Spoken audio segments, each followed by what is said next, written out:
Maraming hindi nagpapasalamat kahit dapat. Bakit kaya? Bakit walang thank you kung kailan dapat meron? Pag sinuri-suri natin 'to mga kapatid, maiisip-isip natin na siguro maraming beses na walang thank you dahil feeling entitled yung tao na parang dapat lang, deserve ko 'to, right ko 'to, na dapat lang na gawin o ibigay mo 'yan sa akin. Deuteronomy 24:10-11. Kung kayo'y magpapautang sa inyong kapatid, huwag kayong papasok sa bahay niya para kunin ang kanyang sangla. Maghintay kayo sa labas upang doon tanggapin ang sangla na kusang ibibigay ng nangutang.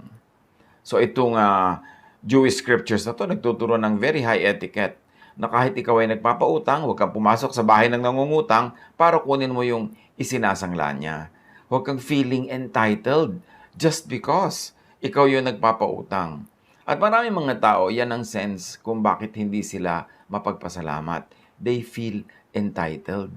Parang karapatan nila, parang deserve nila yung pribilehiyo. Kaya hindi na tuloy mapagpasalamat. At ito yung pinag-uusapan natin dahil ang mga anak ng Diyos dapat mapagpasalamat. Marunong tumanaw ng utang na loob at marunong magsukli sa kagandahang loob na tinatanggap natin mula sa iba.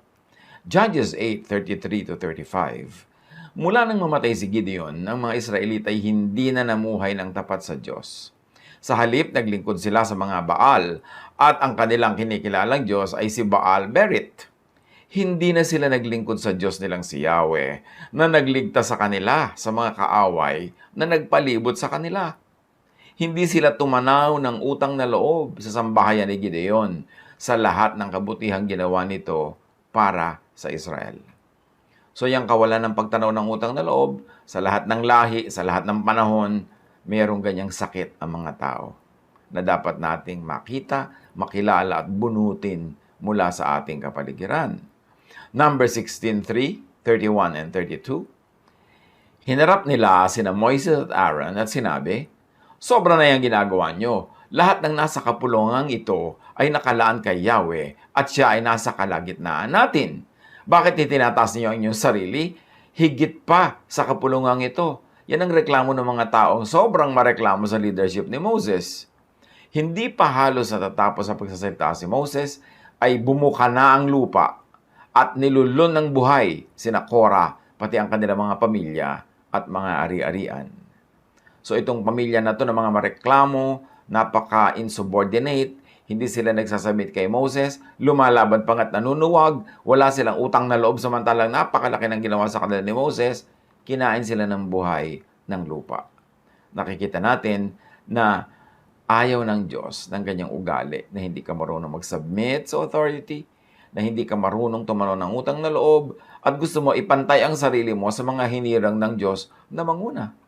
Wala silang thank you kay Moses, kinain sila ng lupa. At siguro hindi rin nag-thank you sa kanila ang lupa. Bakit walang thank you madalas sa buhay? Dahil nagbabayad naman o nagbayad naman. Yan ang asal ng mga dumadaan sa pinto ng mga business establishments. Yung masakit sa dibdib tingnan, yung may mga gwardiya, good morning ma'am, good morning sir. Kaya kahit na nga ikaw ay nag-iisa, good morning sir ma'am, napapatingin ka tuloy kung ikaw ba si sir o ikaw si ma'am. But nevertheless, mag-good morning ka rin. Pero yung ang daming dumadaan, hindi sila nagre-return ng greeting. Iniisip nila siguro, pinapasweldo ka naman ng mall. Ako naman at ang aking katulad ng mga kliyente ay nagpapabigay ng income sa mall na ito. So, bakit pa ako sasagot ng good morning?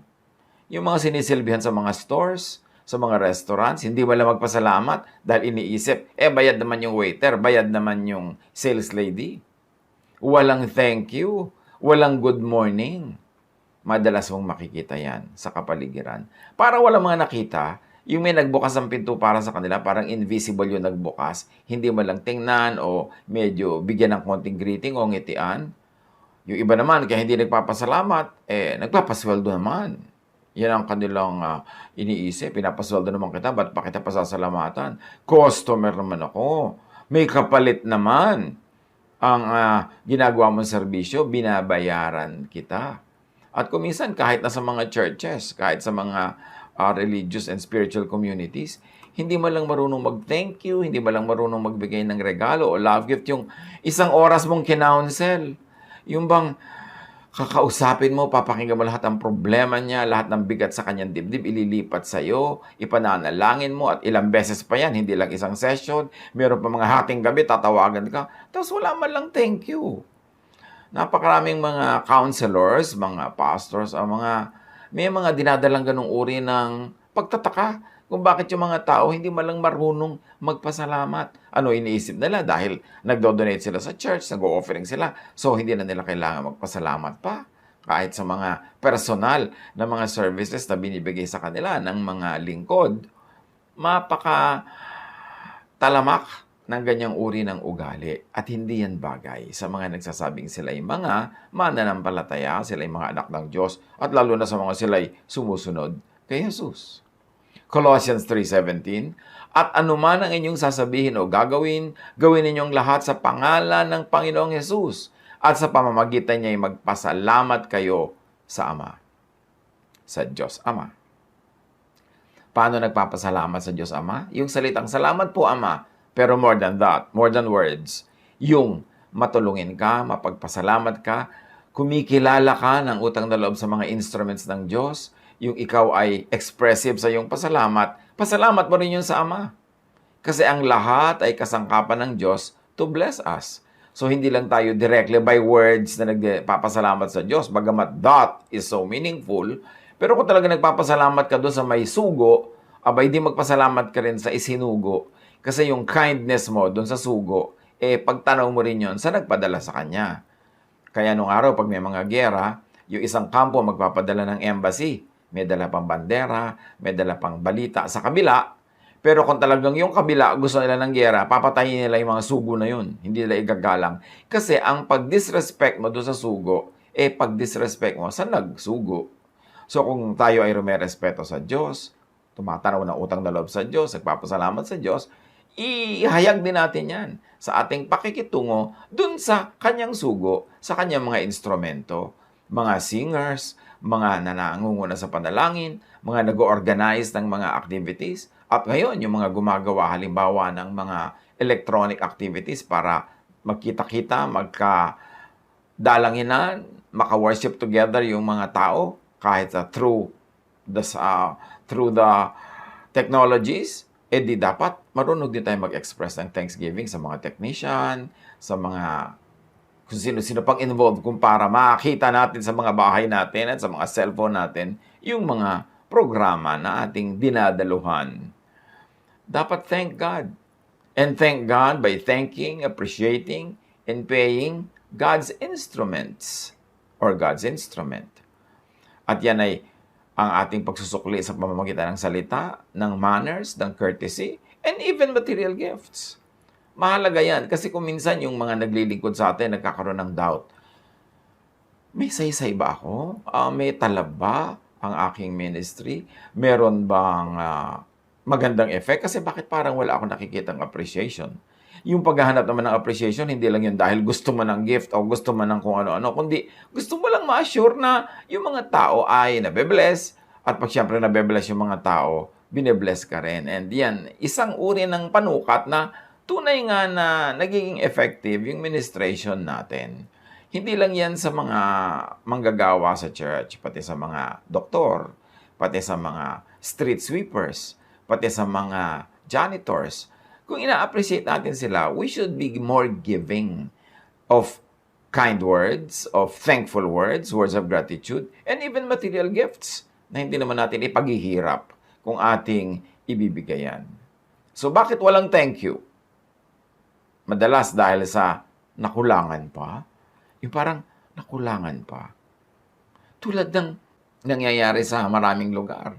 Binibigyan na tayo ng ayuda ng gobyerno, binibigyan na ng tulong. Aba, bitin pa yung iba, kukulangan pa, nagagalit pa. Samantalang kahit naman wala pa nung quarantine at walang lockdown, wala na rin trabaho yung iba. Para namang nagkaroon ng pagbabago na wala sila ng trabaho. At usually, yun ang mareklamo. Yung mga wala ng trabaho noon, nakakala mo na wala ng trabaho, dati namang wala na.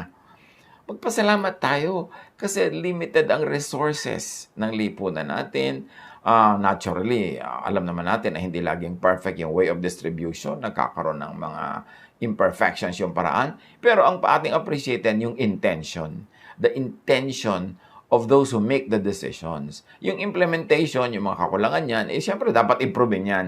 Pero huwag nating isisiyan doon sa mga top leaders lagi dahil ang layo-layo na sa chain of command kumisan yung mga nangyayaring mga imperfections.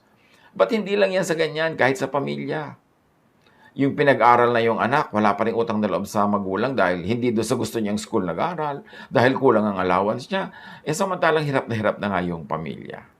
Sa mga kumpanya na hindi na-appreciate ng mga empleyado yung pagsisikap ng kumpanya na mapasweldo sila on time kahit pag kuminsan walang increase. Sometimes makapagpasweldo ka lang talagang napakalaking achievement na lalo sa ganitong mga panahon. So huwag na tayong nakukulangan pa. Matuto tayong magpasalamat kahit sa parang sa tingin natin kulang kesa wala. 1 Timothy 6:6-8. Kung sa bagay, malaki nga ang mapapakinabang sa relihiyon kung ang tao ay marunong masyahan. Wala tayong dalang anuman sa sanlibutan. At wala rin tayong madadalang anuman pag alis dito. Kaya nga't dapat na tayong masyahan kung tayo may kinakain at isinusuot. And let us all stretch the application of this sa mga detalye ng ating buhay. Dapat na tayong matutong masyahan sa mga konting na-afford ibigay ng magulang, konting na ibibigay ni ate, ni kuya, ng kapatid, sa konting na itutulong halimbawa ng ganitong mga grupo at ganyan, magpasalamat tayo. Magtuto tayong maging appreciative, hindi mareklamo. Bakit walang thank you madalas? Dahil nagmamadali, busy, hindi na makapag-thank you. Merong mga ganyang mga anak, may ganyang mga kapatid, may ganyang mga tinutulungan mo. Busy sa wala namang achievement, pero busy. Tapos hindi malang makapagpasalamat. Si Jesus, meron siyang pinagaling na 10 ketongin. Sabi niya, sige na, magpunta na kayo, magbalik ka na kayo, magpunta kayo doon at para magawa niyo ang gagawin niyo. And on the way, naggalingan sila lahat. Isa lang ang bumalik kay Jesus para magpasalamat. Luke 17:17-19. Hindi ba't 10 ang aking pinagaling at nilinis? Tanong ni Jesus. Nasaan ang 9? Wala bang nagbalik upang magpuri sa Diyos, kundi ang dayuhang ito? So yung 9 na Hudyo, hindi bumalik. Ang bumalik pa yung Gentile. Sinabi ni Jesus sa kanya, tumayo ka na at umuwi. So apparently, lumuhod pa. Pinagaling ka ng iyong pananampalataya. So naghahanap din si Jesus ng magpapasalamat. Marunong din siya magbilang.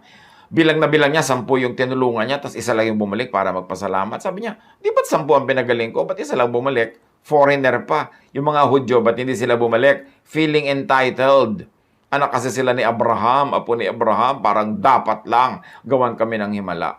Pero hinahanap ni Jesus ang pag-express ng thanksgiving. Kahit sa Hudyo o sa hindi Hudyo. 1 Thessalonians 5:18. At magpasalamat kayo sa Diyos sa lahat ng pagkakataon, sapagkat ito ang kalooban ng Diyos para sa inyo sa inyong pakikipag-isa kay Kristo Jesus. So sa lahat daw ng pagkakataon, magpasalamat. Kung nasyahan, hindi nasyahan, kulang, kahit wala, pasalamat pa rin. Kasi buhay ka pa nga, edi salamat. Bakit walang thank you madalas? Dahil mangmang?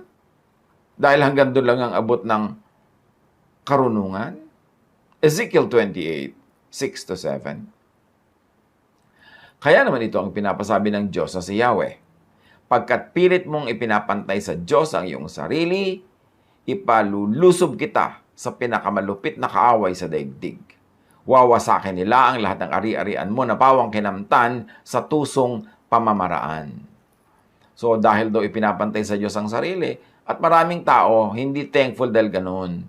Dahil they think they deserve more. They deserve better. Parang Diyos-Diyosan na rin sila. Kailangan na rin silang bigyan ng ganito, bigyan ng ganyan. Kaya nawawala tuloy ang kanilang pagiging mapagtanaw ng utang na loob. At sabi niyang Diyos, dahil ganyan ka, ibabagsak kita. Romans 1:21. Kahit na alam nilang may Diyos, siya'y hindi nila pinarangalan bilang Diyos, ni pinasalamatan man lang. So, hindi pinapasalamatan ng Diyos. Hindi pinapasalamatan ng mga instrumento ng Diyos, sa mga hinirang ng Diyos. Na-offend ng Diyos. Sa halip, naghaka-haka sila ng mga bagay na walang kabuluhan, kaya nagdilim ang hangal nilang pag-iisip. May mga consequences pagka hindi mo nire-recognize ang Diyos, pagka hindi ka thankful, hindi ka appreciative. 1 Samuel 25, 10-11, and 32-34. Sinabi ni Nabal, "Sino ba si David? Sinong anak ni Jesse? Ang tinapay, inumin at pagkain para sa aking mga manggugupit ay hindi ko maibibigay sa mga taong hindi ko alam kung saang lupalop ng galing." Ito yung sinabal na humihingi si David ng kaunting pagkain dahil inaalagaan naman ni David yung mga tupan nila at yung kanilang mga taga-alaga ng tupa pag nandun sa mga wilderness. Pinoprotect nila sa mga masasamang loob. Pero ngayon, ayaw bigyan ni Nabal ni konting pagkain. Nagalit si David nung malaman niya yon at sasalakayin niya ang kampo ni Nabal para patayin lahat ang mga lalaki doon. Pero si Abigail, na asawa ni Nabal, ay nakaulinig ng ganito. Alam niyang may utang na loob sila kay David. Naghanda siya ng maraming pagkain at dinala niya.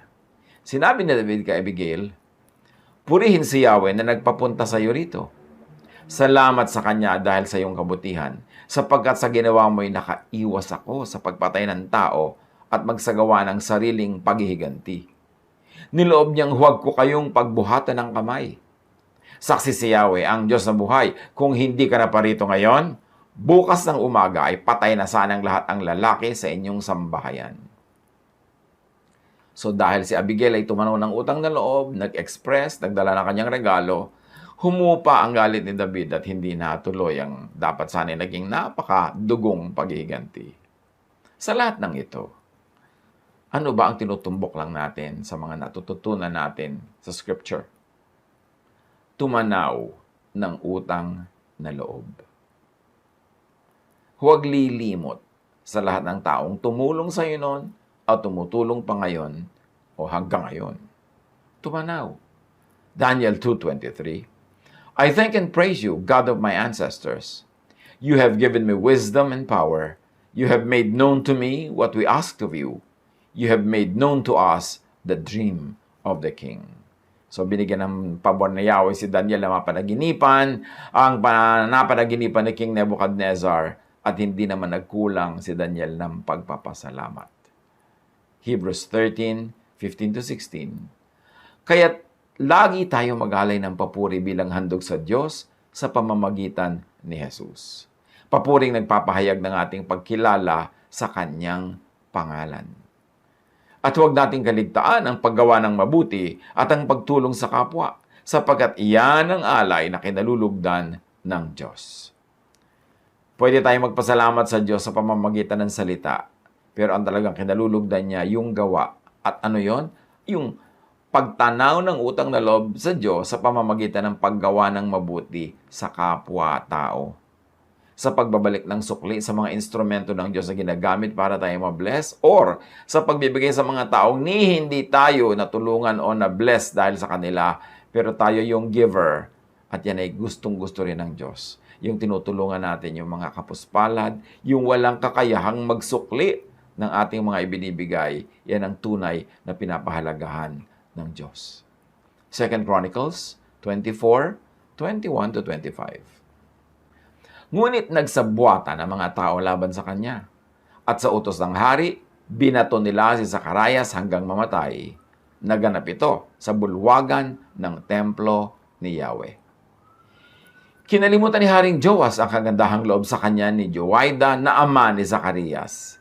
Bago namatay si Zacarias, ganito ang kanyang sinabi, "Makita sana ni Yahweh ang ginagawa niyong ito at parusahan niya kayo." Imagine, Zacarias said that dahil siya ay pinapatay ng mga taong walang utang na loob. Nang patapos na ang taong yon, si Joas ay sinalakay ng hukbo ng Syria. Pinasok ng mga tao ang Judah at Jerusalem at pinatay ang mga pinuno ng bayan. Lahat ng sinamsam nila ipinadala sa hari sa Damasco. Maliit man ang hukbo ng Syria, ay nagtagumpay sila laban sa malaking hukbo ng Judah sapagkat itinakwil nito si Yahweh, ang Diyos ng kanilang mga ninuno. Sa ganitong paraan, pinarusahan si Joas. Iniwan ng hukbong Syria si Joas na may malubhang sugat. Ngunit pagkaalis nila, nagkaisa ang mga lingkod ng hari na ipaghiganti ang pagkamatay ng anak ng paring si Joiada. Kaya pinatay nila si Joas sa kanyang higaan. Siya'y inilibing nila sa lungsod ni David, ngunit hindi sa libingan ng mga hari. May consequence, may bunga ang pagiging suwail, ang hindi pagtanaw ng utang na loob. Kaya kahit nga kumisan ang pinagkakautangan mo ng loob, yung magulang, ang iyong ginagantihan at sinusuklian yung anak. Lalo't kung wala na yung magulang.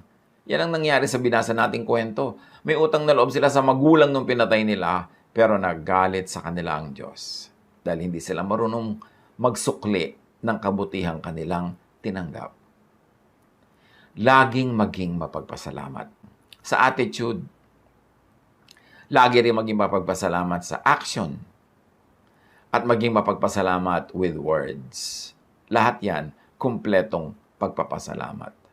Psalm 7:17, I will give thanks to the Lord because of His righteousness. I will sing the praises of the name of the Lord Most High.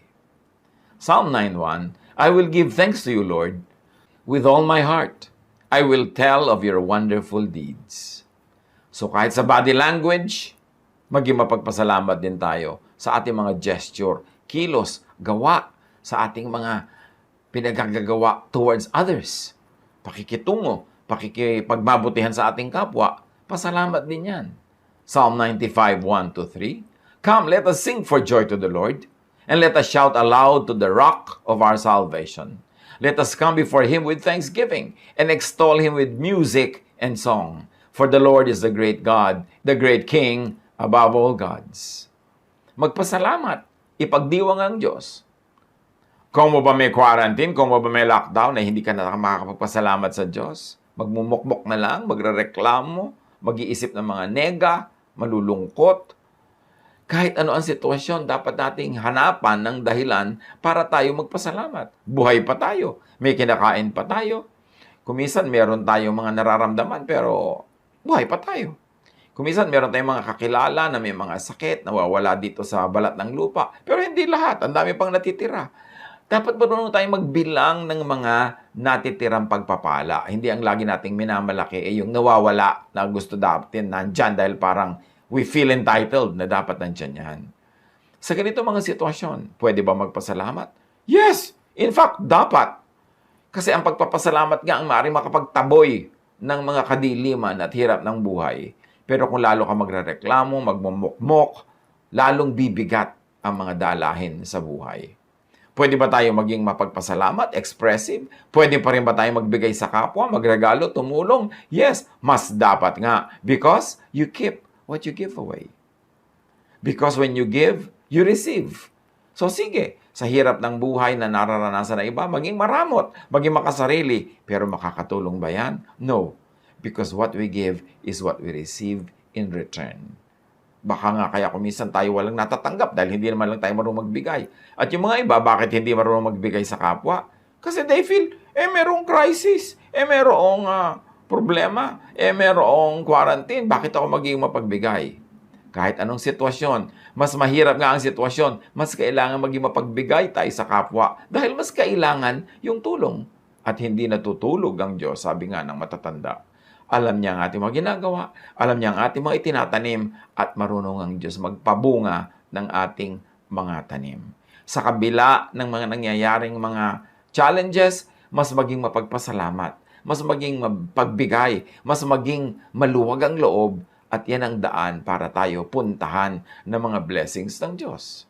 Psalm 147:7, Sing to the Lord with grateful praise. Make music to our God on the harp, or whatever instrument you play or you have. Kailangan lagi tayo nagbibigay ng sukli.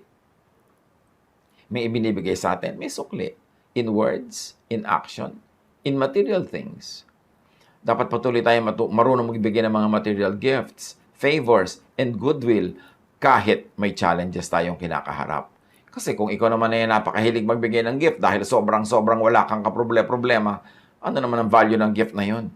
mas mahirap yung situation, mas talaga ipinaglalaban mo para ka maging generous, mas appreciated yun ng langit.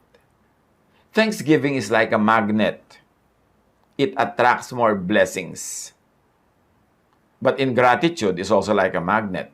It repels blessings. Remember, magnet attracts and repels. So, Thanksgiving is like a magnet. The more thankful you are, the more expressive, the more giving, the more blessings are attracted into your life. But ingratitude is also like a magnet. It repels blessings. Choice natin yan kung anong gagawin natin sa buhay. Sa mga dinadaanan na challenges ng maraming tao, think.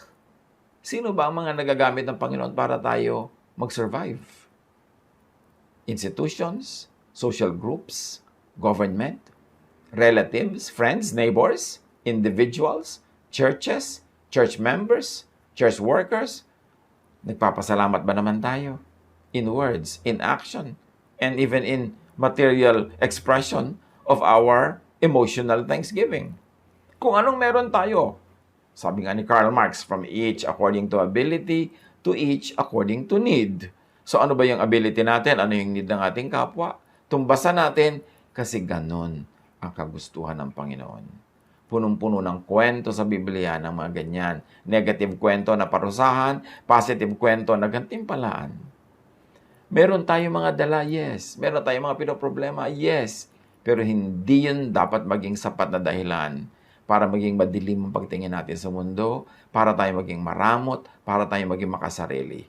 Kasi sa pagiging maramot at makasarili, mas lalo nating ibinabaon ang ating sarili sa mga problema.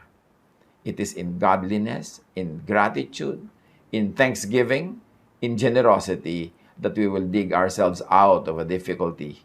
Doon tayo nakakaahon kasi yun ang nakakalugod sa Diyos. Sa mga panahon na ito, paano tayo mas magiging mapagpasalamat? Paano tayo mas magiging expressive? Paano tayo mas magiging blessing? Lalong-lalo sa mga ginagamit ng Panginoon para tayo rin ay mabless. One-way street ba tayo? Tanggap ng blessing pero hindi marunong magbigay? Pagka ganon, matutuyo ang balon, mauubos ang harina at ang langis mula sa banga at mawawalan ng tinapay.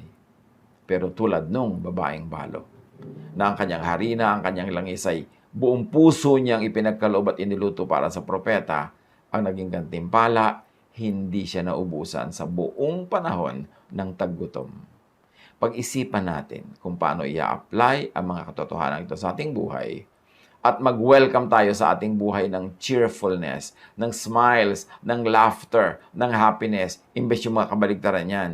Kasi kahit tayo magmukmok, magpagulong-gulong sa lungkot, kahit tayo magsara ng mata natin at puro dilim ang ating tingnan, hindi naman natin may improve ang situation. Pero, if we wear the garment of praise, give the Lord the highest praise that He deserves, and express that through our good attitude towards other people, we might hasten, and we can hasten, our going out of this difficulty. Ang Panginoong Diyos marunong magpala, at Siya ang may kapangyarihan over all. Paano i-apply sa buhay ang mga lessons na ito in gratitude, in thanksgiving? Pagpalain tayo lahat ng Panginoon. God bless us all.